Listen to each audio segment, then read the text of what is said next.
Hey, y'all. Welcome to episode 147. We're going to do a relaunch of our Sustainable Giving podcast and talk to you a little bit about that because we are coming off the tails of the Boss Reseller Remix, and we realize what an important and interesting topic this is to you all, how to give more with your business and also how to make more, right? The more we fill our cup, the more we can give. So we talk a little bit about it in this episode. I also wanted to let you know that we have, if you are listening on podcast, we do have a lot of tutorials on YouTube, and we are, creating even more.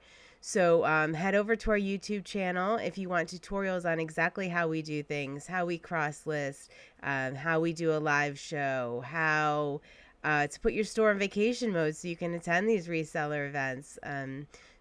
Head over to YouTube and subscribe to the channel.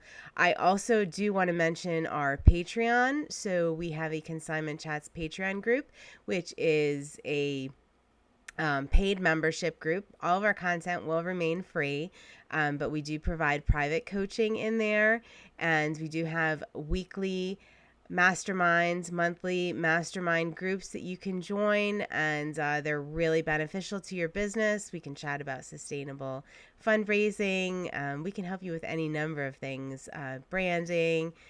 You bring it, and we all mastermind it. So it's really a great group. We'd love to have you if your business can support that. And we will be starting November 1st. So stay tuned. A motivation in minutes level for our Patreon. We're going to try that for the remainder of the fourth quarter. So this is a new and exciting addition based on your requests. So stay tuned. We will be announcing that. Join our free private Facebook community, the Consignment Chats community, for up to the minute updates. Follow us on social media, and we will see you there. Hey y'all, welcome to episode 109. This episode is near and dear to, I know, my heart, all of our hearts. This is going to be all about giving back through your reselling business. We've done an episode on this, but we are getting down and dirty, girls. How are you? And we have an announcement for the end of the episode. So you got to hang tight. Yes.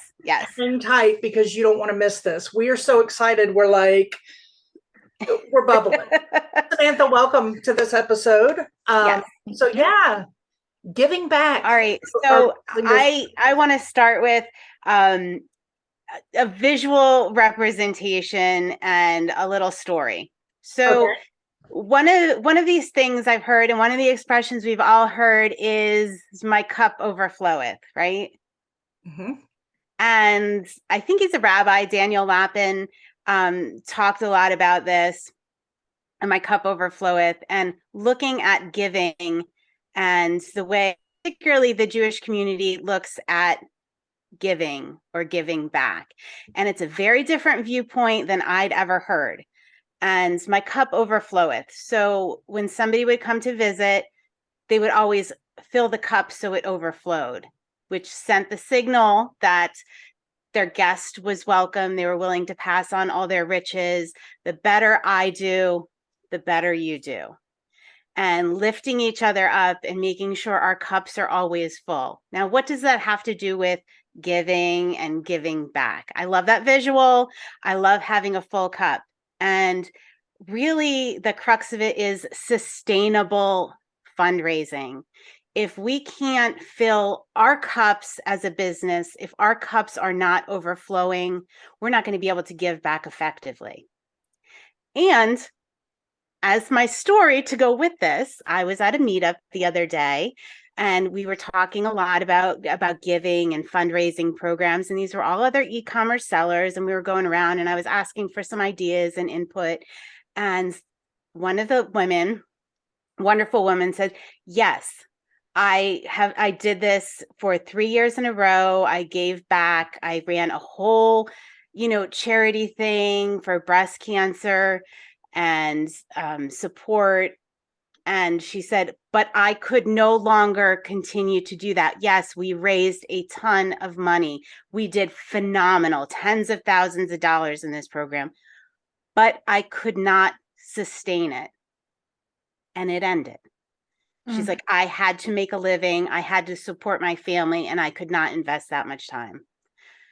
And that was kind of like, yes, her cup was not overflowing. She was not taking care of her business. She was not taking care of herself, and she was not making sure that was sustainable. Right. She was doing phenomenal things, but I think that's the point that we don't hear that often, is like, how do we do this in a sustainable manner where we can still support our families? Some of us do this full time, and this is our only means of, reselling is my only means of supporting my family.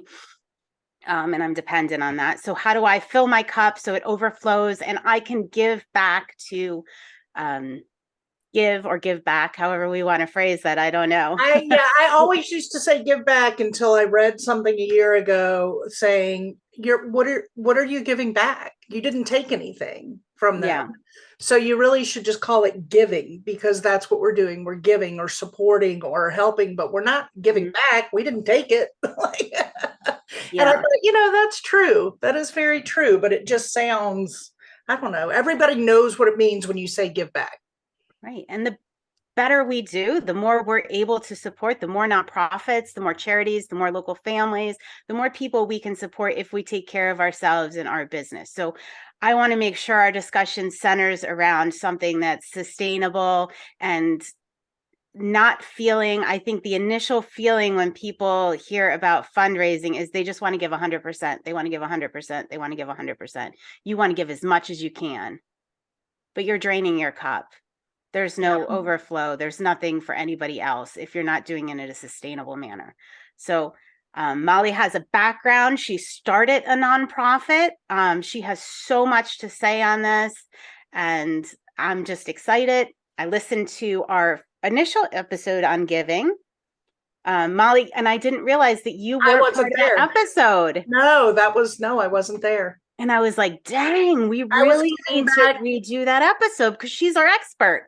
I was giving back in a whole different way, taking care of somebody. So yeah, I was not there. Yes. You weren't there, but you were living it. I was living it. But I do like that you are focused on the sustainability part of that, because, I mean, we're talking reselling versus starting a nonprofit. They're two different things, and neither are for the weak. But starting a nonprofit is definitely not for the weak. It's so much more than I ever imagined it would be. But the sustainability part, as resellers, people who, whether you're a reseller at home or you have a storefront, you're a consignment business, there are so many, I think, easy ways. And Libby, you've been the brainstorm behind so many of these ideas. I know some of them we came up with years ago over Indian food buffet, because that's where we do our best planning. But a lot of them you came up with, and I just think you found a sustainable way to name a program through our business that then had different pieces and parts that all were sustainable. Right? Yeah. It was really important that I was able to sustain that, because it's one of the reasons a lot of us get into this business is to help other people. And so that's what made me like her from the get-go. That's what made me go, I want to be her friend, was because I found out she was so much like me in that thought. And that's what started this friendship, 12 years ago? So we haven't discussed how to break this down. I know you've done a lot of thought on this, Libby. I could ask you many questions about what you've done and how you've done it and put in things of that. Did you have a way you want to go? So I was thinking, so we had a pretty solid program when we had the storefront, and when we recorded the last episode on giving, we hadn't solidified what that was going to look like online. We really struggled to put a program in place that was as strong as the one we had in the store. And we got there. We can tell you how we got there, but I think we also should talk for all of our brick and mortar people about how we did it in the store. Yeah. And Samantha, you pipe in with questions along the way that you might have as we go Yeah, through. I've just done bits and pieces, little fundraisers here and there. So Mhm. really I'm just taking all this in and thinking about how I can apply it to my business. Yeah. Love it. So just throw in questions. Goodness knows. Jump in. So the number one thing is, right, if you were to say to somebody, if somebody was to say to you, I want to start giving in my reselling business, I would say the number one step is where you get started is so simple. It just smacks you in the face is you're going to register an account. You're going to start a separate account. I don't mean bank account. I just mean a consignment account, a reselling account that has that business name on it, that nonprofit, that family, whoever you're helping. You just separate out that inventory. And I can talk about that if you want me to from the stance of when we were in the storefront. My niece, who lives on the West Coast, has Crohn's. So we did the Crohn's colitis fundraiser 1 month. And so I went through that process of what it meant to open an account. And it's just like a consigner account, only it went under Crohn's colitis instead of Molly Liska, Right. But it was just like a normal consignment account, only the split we had was bigger for the nonprofit than a normal consigner, which was great. And then I was able to say to people, there is an account, and put it all over social media that we have an account. Feel free to donate your items. They'll go in the floor. And when they sell, Crohn's colitis gets the profit off of that. And Libby would just write a check, mail it out to Washington once a month or at the end of if we were doing an event. And it was just so easy. And I can see people loving to donate because I did one very small one. I was trying to get people onto my website. So I did all website sales. 10% would go towards the animal shelter who I partner with on a lot of stuff. And I had consigners messaging me without any prompts. Hey, I'm going to drop off a box of dog bandanas or this miscellaneous stuff. Put that towards the fundraiser. So people definitely want to get behind things like this. Yeah. Yeah. We get a lot for the library, right? The library gets a lot. We have a lot of accounts. I mean, I just love that. I love that you make it so easy. And then you have consigners that come in that like Samantha saying that know what they want to do, but then you have consigners that come in and say, or people with bags, not consigners, to say, I'm not interested in consigning. I just don't want this stuff. And then you can have a list of all of your nonprofits or charities that you're working with and pull that list out and say, are any, these are accounts we have, are any of these near and dear to you where would you like these items to go? And they can go through and go, oh, well, you know what? My great niece is a part of the Girl Scouts or whatever, let's put it here or there. Or, oh, my husband and I are very involved in our local library. Give it to the library. We've had people that have looked and gone, well, which one has the least amount of items in their account right now? Give it to the one with the least amount who needs items in their account. So it's wonderful because they can choose. And if there's not a personal connection, they can just pick where they want to put it. I love it. Isn't it? I mean, simple, like simple, easy. Yeah. Fit it into your existing workflow. And that's going to make me feel better because I feel terrible when people just give me their stuff and I'm like, no, that's not what I do. I give it to somebody. Like somebody gets a part of it.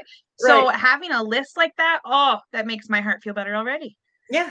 I mean, it's just, I don't know, Libby, I just love that you set that up. And I just think it's just amazing. It's an amazing way. I love it. And it is sustainable 100%. And then you put it on the nonprofit to do advertising. They'll put in their newsletters that, they'll put a little logo and say, we have an account open. If you have items you want to do, please donate them here because, we get the profits at the church or the wherever. And they're putting that in their newsletters or emails or whatever. Yeah, I mean, you can develop from there. I mean, the easiest step is just getting the account open. And then, as you have time, energy, focus, you can build on that in so many different ways. By How providing would you marketing do that? material.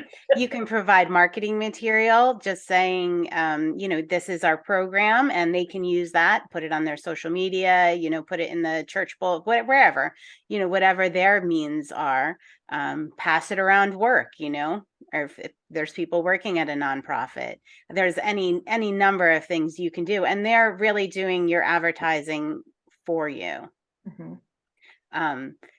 What we did in the brick and mortar was we had a monthly event. It was called our Conchi Connects event, where in addition to having the account registered that raises money all year long, we would do a special event where all proceeds would go to that nonprofit, and we would set them up in the store, or outside if it was a nice day on the sidewalk sale. Yeah. We would set them up, and they would get to talk to everybody that came in about what they do.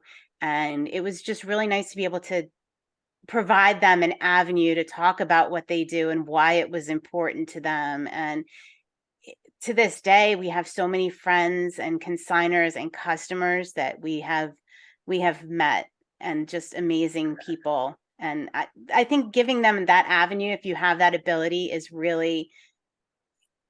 Yeah, if you're in a storefront and can do that. And I think about too, Libby, not just our relationships, but the relationships we witnessed that happened from those people meeting them as they sat at their table with their items. And, all of a sudden they're like, well, my great niece, da da da da da. Well, here we have a place here. And I mean, we had people that came in to shop that in the end benefited from that nonprofit without knowing they were going to, when they were driving up to the parking lot. And in the end, they or a family member actually ended up benefiting from it, and they continue to support that nonprofit. Yeah, that's just it's a beautiful thing to see happen. And we would go also the fun route of having like a snack stand, donation only kind of thing. If you wanted to donate whatever, but if not, just take the cookies or the brownies or what were those things that you and the kids made that were the lemon squeezies that I'd never heard of? Lemon twists. Lemon twists. That was the summer of lemon twists. I love me a good bake sale. Yeah. Yeah. And sometimes the nonprofits would want to get involved and say, oh no, we'll do it. We'll bring it. We'll make this, that, or the other. And sometimes we may have somebody like an employee who says, oh, well, I'll make, chocolate chip cookies or cupcakes or whatever. But that was by donation, and you could come and do that and get some lemonade out of the cooler or whatever. And it was just fun. I mean, community, just fun. Yeah, the connections that were made were heartwarming and amazing. And where did the items that you sold at those nonprofits events come from? So they were all of our expired items.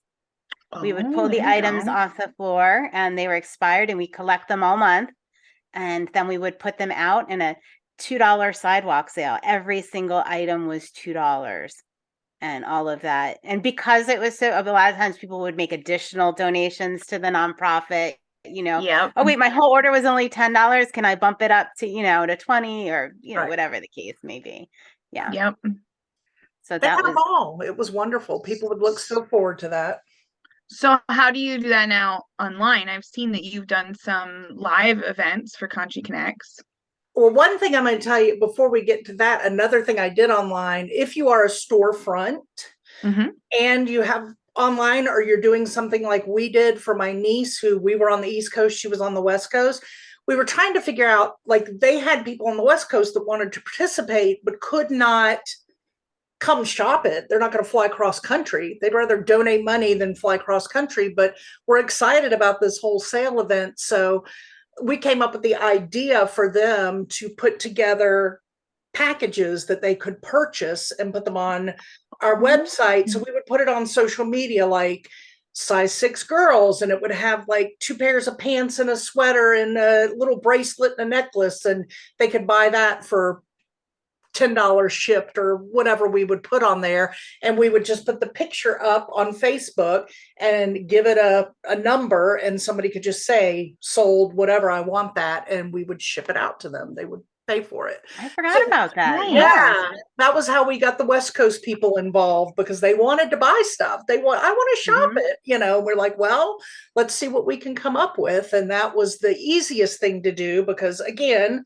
you're looking for sustainability. We're still running a business. We can't spend too much time doing all this. So how can we put something together that's fairly easy, put it all in a flat rate, padded flat rate? We knew what the shipping was, price it out, boom, done. And it was an easy way if you're in a storefront and want to reach somebody, an area that's not local. So that was my one thing I wanted to throw in on the online Yeah. part of it before we went Yeah. fully online. Oh, and you know what? What was I going to say?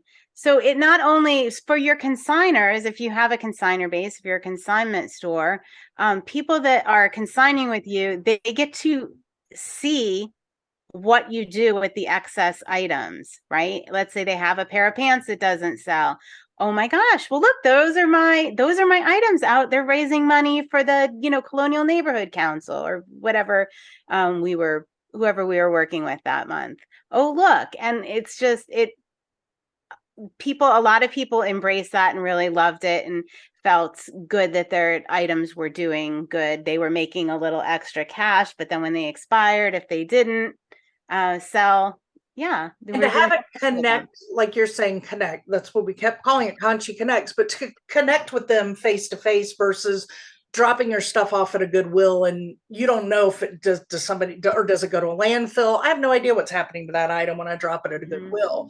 But if I take it to this consignment business, I know if I don't make money, I know that that's going to be a part of this amazing thing right here in my community. Yeah.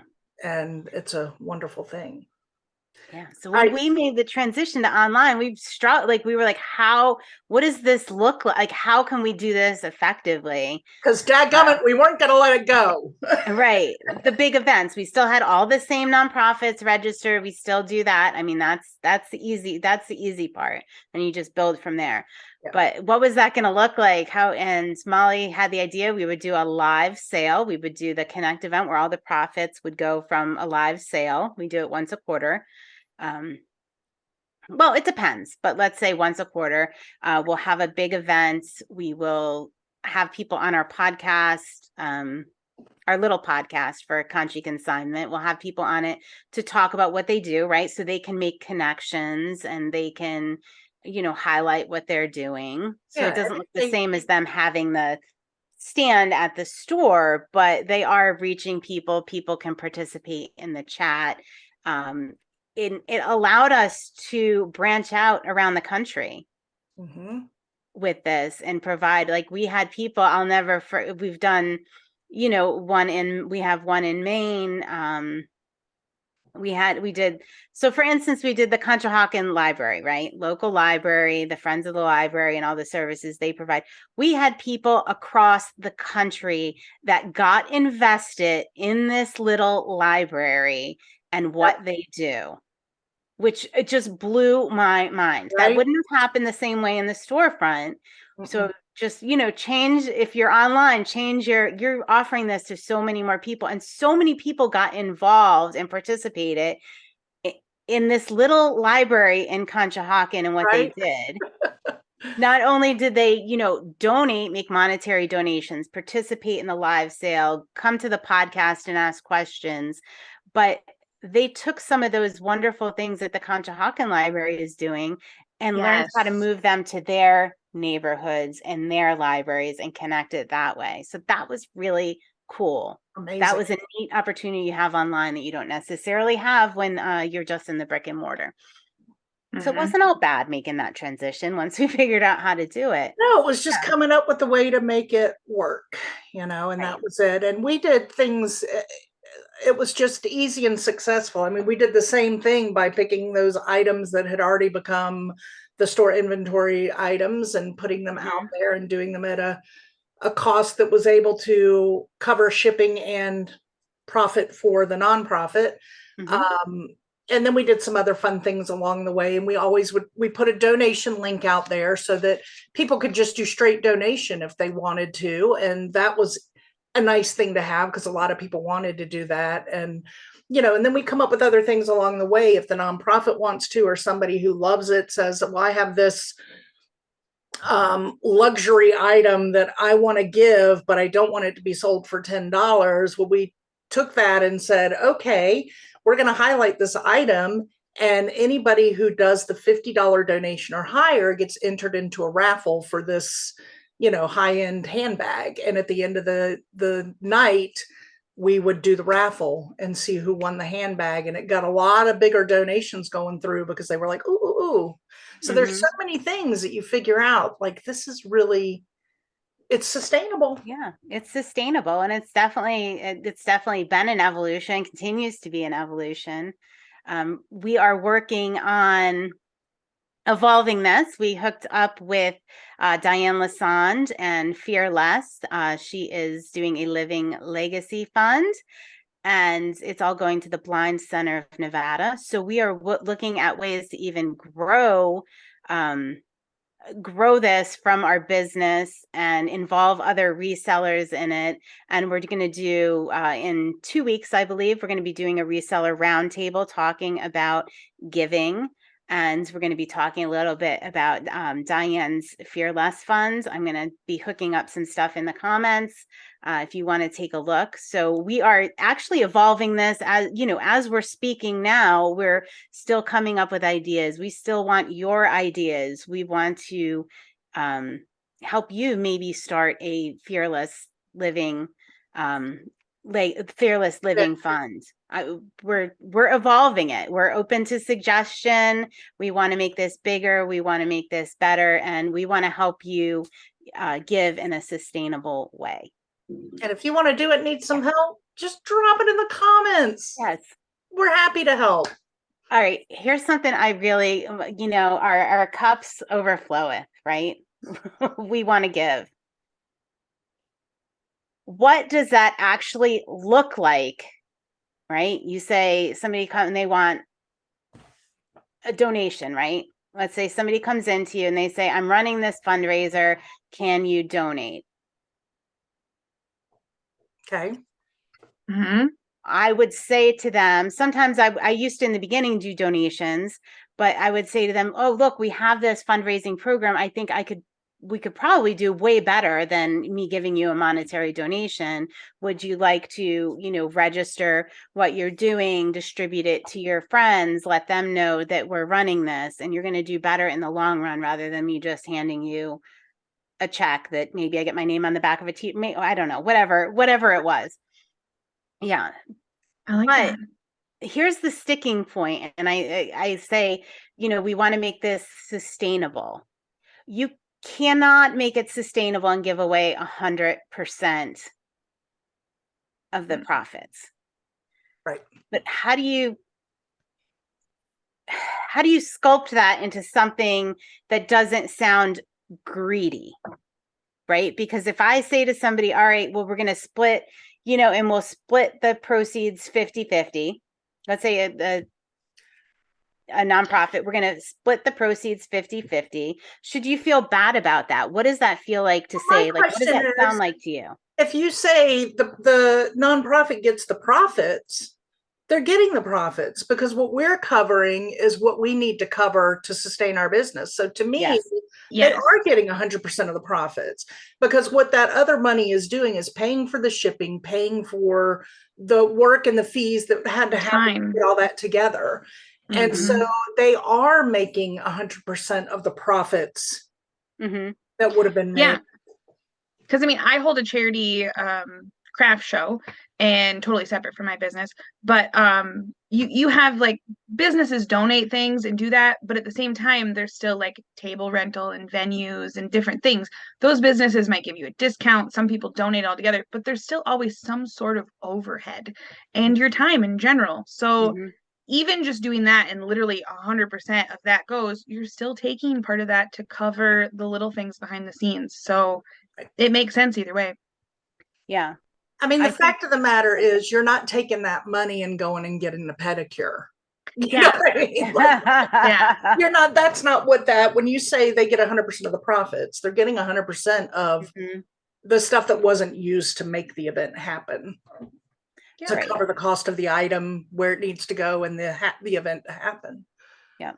And I think setting that percentage, don't be afraid to set that percentage, because I can see a lot of people saying, I feel bad taking, 50%. Mm-hmm.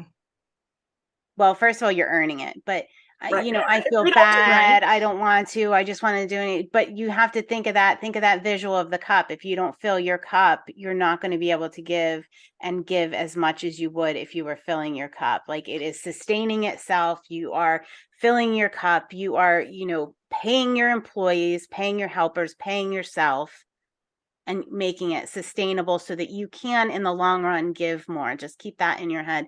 It is all set up so that you can keep giving and give more.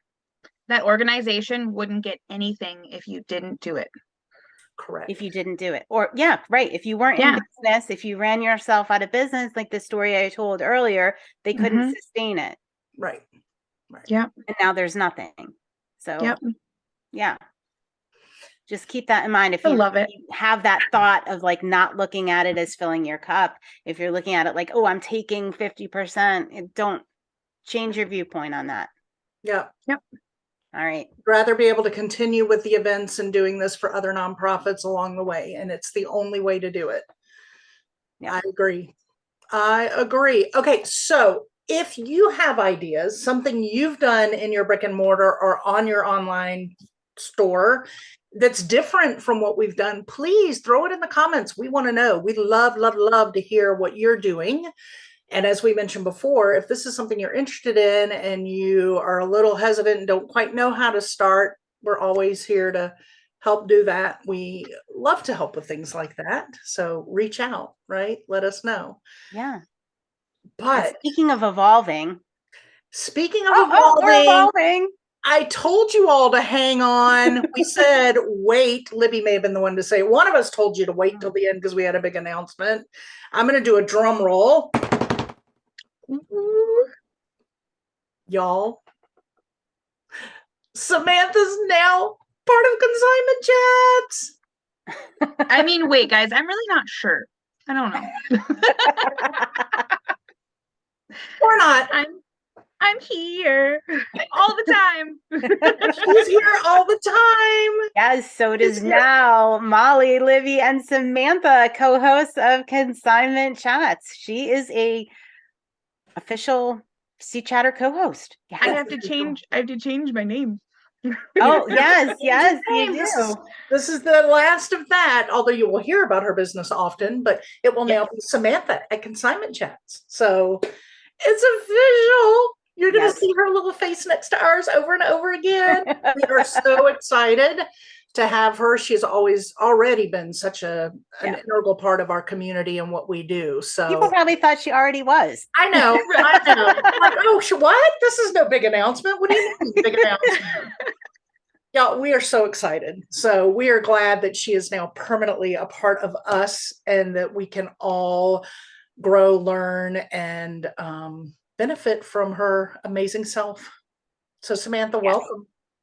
Thank you. Thank you for having me. I'm so excited. I'm so glad I started listening to you guys randomly needing help with my contract, and it turned into this awesome partnership and friendship. Yeah. Right? Ta-da! All right, y'all. So now you even have more to look forward to each week because you're going to have these 3 smiling faces. Okay, until next week, girls. Cheers. Cheers. Thanks for joining Libby and Molly, the ladies of Consignment Chats. To find out more and keep chatting, find Consignment Chats on YouTube, Facebook, Instagram, and podcast. As always, you can find all of this information at consignmentchats.com. Thanks for joining us.